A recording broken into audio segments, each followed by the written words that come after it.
welcome to Glitz Vision USA. Thank you. It's a pleasure, interviewing you, having you.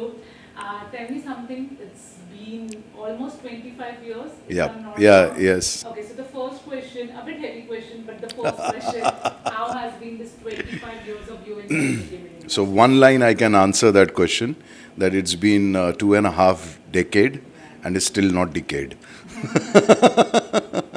It has been an amazing journey, जहाँ 7 पीढ़ियों से कोई लेना देना नहीं था जिस इंडस्ट्री से, वहाँ आकर के आपको काम मिल जाना, वहाँ पे आपके काम को सराहा जाना और कंटिन्यूस काम चलते रहना एंड जनता भी आपसे बोर नहीं हुई है. They want to see you in different characters and I have done approximately not less than 25-30 different characters, चाहे टेलीविज़न हो या अब फिल्में हो या OTTs हो. अपने आपका ही मैंने मतलब I do not consider my self as master chef, but हाँ मैं वो शेफ़ अपने आप को कंसिडर करता हूँ जो काफ़ी तरह के डिशेस बना सकता है. This is one such industry जहाँ पे 2 या 3 साल पे टिक जाना बहुत बड़ी बात है. आप 25 साल टिके हुए और बहुत अच्छा काम कर रहे हैं. ये किस तरह से मुमकिन हुआ?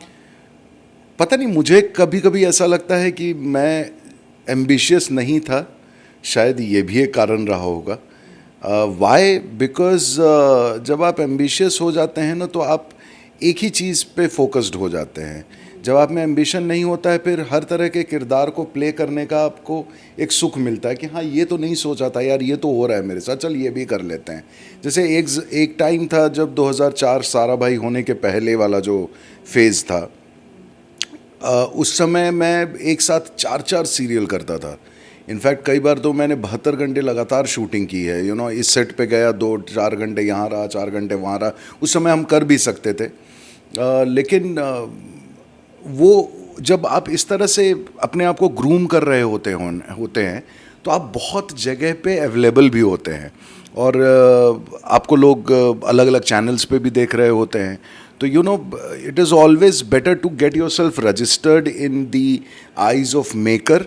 अरे हाँ इसको बुला, अरे ये दिखा है, अच्छा इसको फ़ोन कर ले. So that kind of thing always work.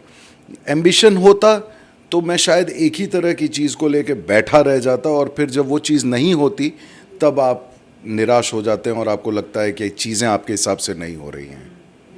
आपकी जिंदगी में वो कौन सा प्रोजेक्ट था या कैरेक्टर अगर मैं पूछूं जिसने आपको उस मुकाम तक पहुंचाया जहाँ पे हर एक्टर पहुंचना चाहता है? If I could ask, what was ji. the ice breaking moment or character? So I consider my life in two parts, BC and AD. So pre Sarabhai was BC era, post Sarabhai was AD era. और 2009 में 2008 में in fact जब 10 साल मेरे पूरे हो गए थे इंडस्ट्री में, तब जा कर के मुझे मेन लीड मिला था, टाइटल रोल मिला था मिसेस मिस्टर शर्मा इलाहाबाद वाले. वहाँ से कहानी थोड़ी और बदली क्योंकि सारा भाई से कॉमेडी में पहचान बनी, फिर बहुत सारे कॉमेडी फिर बहू बेबी किया, लेकिन वो सब फैमिली ओरिएंटेड था. उसमें आप एक किरदार थे लेकिन पूरा शो आपके कंधे पर नहीं था. 2008 के बाद जब ये शर्मा इलाहाबाद वाले के बाद मेकर्स के अंदर भी वो कॉन्फिडेंस आ गया कि I can carry the show on my shoulder. So there were couple of good shows which happen during that time. नीली छतरी वाले भी हुआ, इलाहाबाद हुआ, फिर चिंटू चिंकी, और एक बड़ी सी लव स्टोरी था. फिर काफ़ी इस तरह के बहुत सारे शोज़ हुए, प्रीतम प्यारे, और वो बहुत सारे शोज़ किए मैंने. तो 2016-17 तक I had a very good run in television and very different characters I got to play. Then I took a sabbatical in terms of फिर मैं फार्मिंग में चला गया, खेती वेती करके फिर वापस आया. इनफैक्ट एक बड़ा मज़ेदार बात बताता हूँ आपको कि पिछले 24 साल जो first 24 years of film industry था उसमें मैंने सिर्फ 2 ही हिंदी फिल्म की थी, सुपर नानी and student of the year 2. और पिछले 1 साल में मैंने 4 हिंदी फिल्में की हैं. तो मुझे समझ में नहीं आ रहा, इंडस्ट्री बहुत क्लास है. जब आपने आपने ये कहा था मीडिया में दैट आप फार्मिंग जी। परस्यू कर रहे थे, बहुत लोगों को ये लगा था कि आप एक्टिंग हमेशा के लिए क्विट कर रहे हो, ठीक है, आई डोंट नो आपने ये स्टेटमेंट दिया या मिस इंटरप्रेट किया जो भी, जी। उससे क्या कुछ इश्यू हुआ? बिकॉज लोगों को ऐसा गया कि शायद अब आप एक्टिंग नहीं करना चाहते, तो क्या कुछ मिसकम्युनिकेशन की वजह से क्या काम रुक गया आते आते ऐसा? नहीं नहीं नहीं नहीं, मैं मिसकम्युनिकेशन नहीं, 3 लेवल ऑफ कम्युनिकेशन था। तो पहला कम्युनिकेशन ये था जहाँ पे ये साफ लिखा हुआ था कि I have taken a break and I am doing farming. दूसरी सोशल मीडिया जब उछली तो उन लोगों ने बोला कि I have quit acting and I am doing farming. तीसरी सोशल मीडिया उछली, उन्होंने बोला इस एक्टर की इतनी बुरी हालत हो गई कि he is doing farming. So I don't know,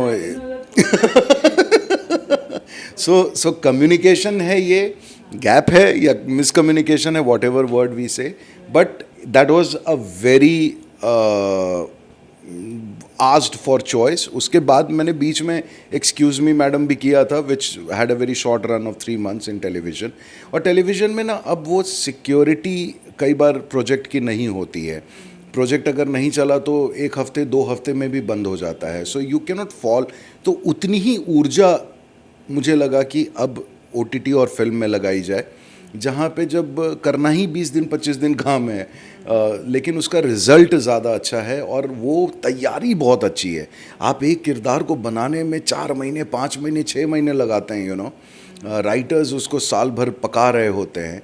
that kind of work excites me a lot these days. और इसी वजह से OTT करने की इतनी इच्छा हुई।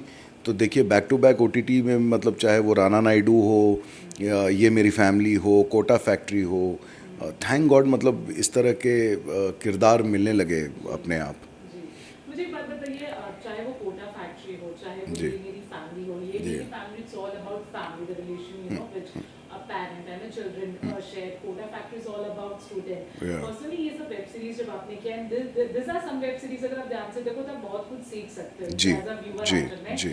आप कितने इवॉल्व हुए एज अ पेरेंट, स्पेशली ये जब आपने वेब सीरीज की, क्या कुछ समझ पाए कुछ पहलू को एज पेरेंट? सी, कोटा फैक्ट्री में तो मैं खुद अपने आप में इवॉल्व हुआ, बिकॉज एक ही सब्जेक्ट था जिसमें मैं बहुत बुरी तरह फेल होता था, मैथ्स, और कोटा फैक्ट्री में मैं मैथ्स का टीचर बन के आया, तो मेरी जीत हुई। इनफैक्ट मेरे टीचर जिन्होंने मुझे 7th 8th में पढ़ाया था मैथ्स, उनसे मेरी परसों बात हो रही थी और उन्होंने भी बोला कि बेटा तुमने एक इंटरव्यू में कहा है कि यूनिटरी मेथड में फादर का एज माइनस में निकाला था, तो बेटे मेरी पढ़ाई, मतलब मैंने तुमको इतना गंदा पढ़ाया था। तो मैंने कहा था सर, जिस समय मैं मैथ्स कर रहा था उस समय ये मेरे लिए सब्जेक्ट नहीं, मिस्ट्री था। बट मैंने जहाँ तक सीखा है, ये मेरी फैमिली, जो पेरेंटिंग मैं आज कर रहा हूँ, सी कई बार parenting is another topic all together, but I would say कि हमारे जनरेशन के जो मतलब हमसे पहले के जो हमारे पेरेंट्स हैं, वो जो जनरेशन है, उनकी पेरेंटिंग और हमारी पेरेंटिंग में जो सबसे बड़ा फ़र्क ये है कि मुझसे कोई पूछता है कि आपने अपने पेरेंट्स से क्या सीखा, तो एज अ पेरेंट आज के कंटेम्प्रेरी सिचुएशन के हिसाब से मैं उनको कहता हूँ कि मैंने ये सीखा है कि मुझे क्या नहीं करना है। क्योंकि बहुत सारी चीज़ें हैं जो अब अननेसेसरी लगती हैं, लेकिन वो उस समय का डिमांड था। You know, we have evolved. आज हमको वो वाले फ़ोन्स अगर कोई दे दे करने के लिए, कोई नहीं करेगा। सो हम चीज़ों से इवॉल्व होते चले जाते हैं ना। तो आज के सिचुएशन में जहाँ पे इतनी आबादी है, इतना लोग, अननेसेसरी का कंपटीशन भी क्रिएट किया हुआ है। जैसे कोटा फैक्ट्री में वही चीज़ बताई है कि भाई depression is the first thing you hit. So as a parent, what kind of parenting you do that your child do not fall into that category of depression, you know, so that is more important to you. Then ये मेरी family में एक 90s के दशक के जो पिता होते थे, वो थोड़ा सा एक रिजर्व रहते थे, खास करके बेटियों के मामले में। उन्हें लगता था कि बेटी की पूरी जिम्मेदारी जो है, मेरा काम है कि मैं जाके बाहर का जितना काम है वो मैं करूं, घर के अंदर एक ही जेलर होगा, वो वाइफ होगी, वही पढ़ाएगी, वही होमवर्क करवाएगी, वही डांटेगी, मारने का भी हक सिर्फ माँ को है, बाप हाथ नहीं उठा सकता है। बट हमारे पिताजी हमें कूटा करते थे, लेकिन हाँ, बेटियों को कभी हाथ नहीं लगाया उन्होंने। सारे जो भी जितने अस्त्र थे वो हमारे ऊपर ही इस्तेमाल हुए हैं, चाहे वो चमड़े के हों, चप्पल या झाड़ू। तो ये सारी चीज़ें उस ज़माने के पिता करते थे, तो हम लोगों को अब ये समझ में आया कि जब आप इस तरह का किरदार करते हैं तो आप इसको अप्रोच करते हैं, you try to relive your parents and then you realize that उनमें ना एक्चुअली ठहराव बहुत ज़्यादा था। हम बहुत आज विचलित हैं, बहुत रेस कर रहे हैं लाइफ में, हम हर चीज़ में फुल थ्रॉटल चल रहे हैं। शायद इसी वजह से लोग चलते चलते ढाप ढूप इधर उधर गिरते जा रहे हैं, because we are just racing for no reason. Their pace, their calculations, their everything was so much at ease. तो ये मेरी फैमिली में मैंने ट्राई किया था उसी ईज़ को पकड़ने का, कि सब अच्छा है, सब बढ़िया है, कोई कहीं नहीं भाग रहा है। मुश्किल था आपके लिए वो ये फेज? एक्चुअली 40 के बाद इजी था एज एन एक्टर। 40 के बाद काफ़ी इजी हो जाता है, क्योंकि आप वो जो 9 रस होते हैं ना, उसमें एक 9वां रस जो है वो शांत रस है, और वो नाट्य शास्त्र में ऐसा लिखा हुआ भी है कि वो 40 के बाद ही होता है। तो शायद वो शांत रस हिट कर गया था मैं। आपने रिसेंटली नवाज सर के साथ भी काम जी। किया है हड्डी में, और आपने कहा कि और कुछ बहुत इंटरेस्टिंग प्रोजेक्ट्स है। कौन से एक रीसेंट कैरेक्टर है जहां आपको सच में बहुत चैलेंजिंग हुआ, जो आपने रिसेंटली प्ले किया and was really challenging for you to portray that character on screen? हड्डी वॉज वेरी डिफ़िकल्ट। हड्डी वॉज डिफ़िकल्ट बिकॉज वो बहुत ही डार्क फिल्म है, किन्नर समाज के ऊपर है, किन्नर लोगों के साथ है, तो आपको हमेशा संवेदनशील भी रहना पड़ता है। You just can not go overboard with your reactions और योर ओन एक्शंस। प्लस उस पूरे सेटअप में एक जिस तरह का फेस है, और जिस तरह से मैंने जो रोसेश का किरदार किया है वो बहुत हावी है, to break that I had only one tool to gain lot of weight, because maturity कई बार वज़न बढ़ाने से आती है। अदरवाइज़ वो बेबी फेस से लोग, आप किसी को डांट दो ना तो सामने वाला हंस देगा। प्लस इतनी कॉमेडी कर ली थी ना कि लोगों को वो साइड देखना मेरा, जैसा आपने ट्रेलर में देखा है कि मैं नवाज़ भाई को बहुत मार रहा हूँ, so to feel that to come that कि हाँ ये बंदा मार सकता है, somewhere the look has to be justified enough. तो ना सिर्फ वज़न, बल्कि फिर मैंने इसमें बाल भी एकदम मुड़वा लिए, क्रू कट करवा लिए छोटे, तो विभत्स सांड टाइप एक आदमी को बनाने की कोशिश की मैंने, कि बहुत हेवी ड्यूटी दिखना चाहिए, वो वैसा होना चाहिए। आवाज़ तो भारी है, तो उसका एक साथ था, बट ओवरऑल लेकिन चैलेंज क्या था कि इतने सब के बाद भी आपको परफॉर्म एट ईज़ करना था, आपको परफॉर्म एट कॉन्वर्सेशनल लेवल करना था। कहीं से भी ऐसा नहीं लगना चाहिए कि आप डायलॉग बोल रहे हैं। वो एक चैलेंज था। वो टेलीविज़न में हम लोग डायलॉग्स बोलते हैं बिकॉज हम कंटिन्यूस बोलते हैं ना, तो एक फॉर्मेट हो जाता है, उस फॉर्मेट पे फिर हम चलते रहते हैं, सालों चलते रहते हैं। बट फिल्मों में जब आप इस तरह के, या OTT पे आप इस तरह के जब किरदार करते हैं, तो you have to be very conscious about your the way you deliver, which has to happen at a very different pace, not slow. जैसे मैं एक वाक्य अगर आप परमिट करें तो मैं बताऊं कि 2011 में मैं एक ऐड कर रहा था मेन विल बी मेन का, उसमें लेट अमित मिस्त्री भी थे मेरे साथ। तो जब हमने रिहर्सल कर ली, तो जो डायरेक्टर थे हमारे विनिल मैथ्यू, वो आकर के बैठे मेरे पास, और उन्होंने एक लाइन बोली मुझे कि राजेश बहुत अच्छा रिहर्सल किया है, लेकिन जो भी किया है ना इसका 100% कम कर दो। 100% कम कर दो? अच्छा, ओके, हाँ। और वो मुझे नहीं समझ में आया था, वो मुझे 2022 में समझ में आया कि नहीं कुछ करना दुनिया का सबसे मुश्किल काम है। कि आप तो ये मेरी फैमिली की बात कर लें, या कोटा फैक्ट्री की बात कर लें, या फिर हड्डी की बात कर लें, वो 100% कम करके उसको डिलीवर करना, कि जहाँ पे आप कहानी के साथ हैं, आप कहानी के एक पात्र हैं और आप कन्विंसिंग हैं। आप उसमें सडनली ये नहीं खड़े होकर के बोल रहे कि इतने आदमी थे, ये अब नहीं चलेगा।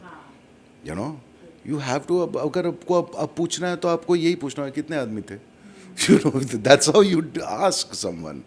इनफैक्ट मुझे वो बात इसलिए याद है कि जैसे जावेद अख्तर साहब ने भी ये बात कही थी कि लोगों ने बोला कि सर ये लाइन आपने क्या सोच के लिखी कि कब है होली। उन्होंने बोला कि मैंने सिर्फ पूछा था कि कब है होली। वो ये मालूम नहीं था कि वो डायलॉग बन जाएगा। So things have changed over the period, the way we have the way we are suppose to act with our characters, with our personality, and credit goes to the casting director. मैं in fact I was very surprised, Parag Mehta से मैंने पूछा भी। मैं हड्डी के casting का किस्सा बताऊँ आपको अगर आप इंटरेस्टेड हैं तो। हड्डी की कास्टिंग बहुत फ़नी तरीके से हुई मेरी। फ़नी के एज इन कि मैं 5 दिन के लिए कुछ मुंबई आया हुआ था, मैं यूके में शूट कर रहा था और वहाँ से आया था और सडनली पराग मेहता के यहाँ से कास्टिंग से फ़ोन आया कि ऐसा ऐसा कैरेक्टर है और नवाजुद्दीन है और ये है, तो आप कर इंटरेस्टेड है? मैंने कहा हाँ यार, बड़ा इंटरेस्टिंग लग रहा है क्योंकि नेगेटिव टाइप दिख रहा है, अच्छा लग रहा है। तो मैंने सोचा कि मेरा ऑडिशन होगा, तो मैंने कहा हाँ ठीक है मैं तैयार हूँ। तो उन्होंने फिर बोला कि ठीक है तो डायरेक्टर आपसे मिलेंगे। मैंने कहा अच्छा, डायरेक्टर मिलने के बाद फिर मेरा ऑडिशन होगा। फिर डायरेक्टर आए, डायरेक्टर ने मुझे पूरी कहानी नरेट की, तो मुझे लगा अब मेरा ऑडिशन होगा। तो उन्होंने सुना दिया अब ये स्क्रिप्ट देंगे। तो मैं एक अजीब सा पॉज आया डायरेक्टर और मेरे बीच में, तो मैंने कहा कि तो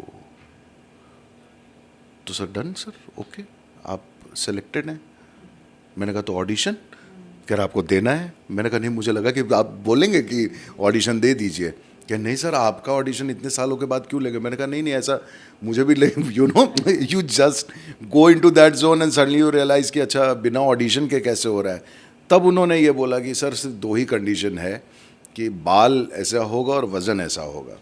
मैंने कहा ठीक है, अपने पास 2-3 महीने समय था। मैंने कहा कोई बात नहीं है, इसको टेक्निकली विद डॉक्टर एडवाइस ही इसको ले करके चलेंगे ताकि बाकी ऑर्गन्स पे कोई असर ना पड़े।